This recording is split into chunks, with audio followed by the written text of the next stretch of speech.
Okay, let's unpack this. Our goal today is to really cut through the complexity and dig into how Jeffrey Epstein actually amassed his fortune. We want to untangle that web of dealings, his client relationships, the corporate setups, really see where the money came from. For this deep dive, we're drawing heavily from a really fascinating Forbes article. It's called Jeffrey Epstein's Financial Web, a Billionaire's Fortune. And it features some great investigative work by John Hyatt and Giacomo Tonini. You probably know the headlines, right? But we want to pull back the curtain on the actual financial story here. Some of the figures are genuinely surprising. Precisely. And when you start looking at the numbers, well, his estate was valued at around $578 million when he died in 2019. That includes a lot of cash, stocks too, but also things like private equity, hedge fund investments, the less liquid stuff. But what's maybe even more revealing is that records show over $800 million in revenue. That's just between 1999 and 2018, and mostly flowing through companies in the U.S. Virgin Islands. Right, $800 million in revenue. So, given those initial figures, what does the Forbes article tell us about how he actually generated that wealth? Where did it come from? Who was paying him? Well, the article really pinpoints two main streams. First, about $490 million came from advisory fees, tax planning, trust, and estate stuff for very wealthy clients. And then on top of that, he pulled over $360 million out in dividends from his own businesses. But what stands out immediately, I think, is that this huge amount of wealth really came from a very, very small number of ultra-wealthy people. Okay, that's key. This idea of a small, super wealthy client base. That seems to be where the story really unfolds when we look at the specific relationships. So, who were these key players, and how did their connections impact Epstein's, financial ups and downs? Let's start with the big one, Les Wexner.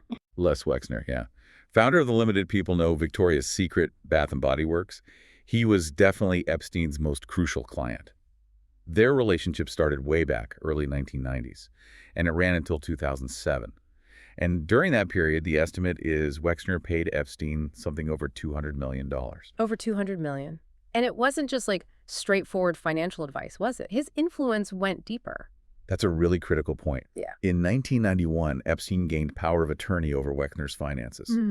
Power of attorney. Yeah, and for anyone not familiar, that's a legal document giving someone really broad authority to act for someone else financially. So it wasn't just about giving advice anymore. It meant he could legally, acquire huge assets like that famous Manhattan townhouse using Wexner's money. Wow.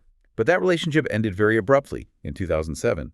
Wexner accused Epstein of misappropriating $46 million. Right. And that split directly coincides with a massive downturn for Epstein financially. He reported losses for 5 straight years after that. 5 years of losses. Yeah, from 2008 to 2012, totaling about $166 million in losses. So a huge hit. After that kind of financial crater, how did he bounce back? The Forbes piece points to another really major relationship, right? Exactly. That's where Leon Black comes in. He's the co-founder of Apollo Global Management. Their formal relationship kicked off in 2012. There was an initial payment, about $5.5 million, for tax and estate planning. Okay, 5.5 million. But then, under a contract signed in 2013, the payments just became, staggering. $50 million in 2013, $70 million in 2014, another $40 million in 2015. 70 million in 1 year. Yeah, and the last payment was in 2017. The total from Black came to $170 million. It is important, though, and the source makes this clear, that there's no evidence suggesting Leon Black was involved in Epstein's alleged crimes, and their business relationship reportedly ended in 2018. That's correct. The article is careful to note that. Now, beyond Wexner and Black, there were a few other known clients mentioned, but they account for much smaller amounts. Glenn Dubin, for instance, paid $15 million through his hedge fund, apparently for introducing J.P. Morgan to some deal. Okay. And Elizabeth Johnson, an heiress to the Johnson & Johnson fortune, she was also a client. Though we don't know the specific amount she paid. That remains unknown. Right, so if we add up the money from these known clients, Wexner, Black, Dubin, what's the convention? Roughly 385 million? Be around that mark. But you said earlier he generated about 490 million in total client fees. Exactly. So that leaves a pretty big chunk completely unaccounted for, doesn't it? It does, over $100 million. And this isn't just, a small discrepancy. It's a huge unexplained gap in the financial picture. 100 million. Yeah. Over 100 million in client fees just vanished. Yeah. We don't know who paid it or what services were supposedly rendered for that kind of money. It really speaks volumes about the secrecy, doesn't it? And the depth of his unknown connections, even after all this investigation. It's quite a roller coaster when you lay it all out. Maybe we can just quickly trace that timeline again, just to Yeah. see how directly his finances were tied to these specific people. Sure. It really starts back in the early 80s when he Yeah. first meets Wexner and starts doing financial management. Then the big step in 91, gaining that power of attorney over Wexner's finances. Right. That leads into his real financial peak, say 1999 to 2007. Hmm. He's earning tens of millions every year, mostly from Wexner. But then the turning point hits in 2007. Wexner cuts ties, accuses him of misappropriating that 46 million, and that's followed pretty quickly by his guilty plea in Florida in 2008 to those felony prostitution charges. And financially, that's when the collapse happens. 2008 to 2012, experiencing those huge losses, the 166 million we mentioned. Hmm. But then his fortunes see this dramatic revival.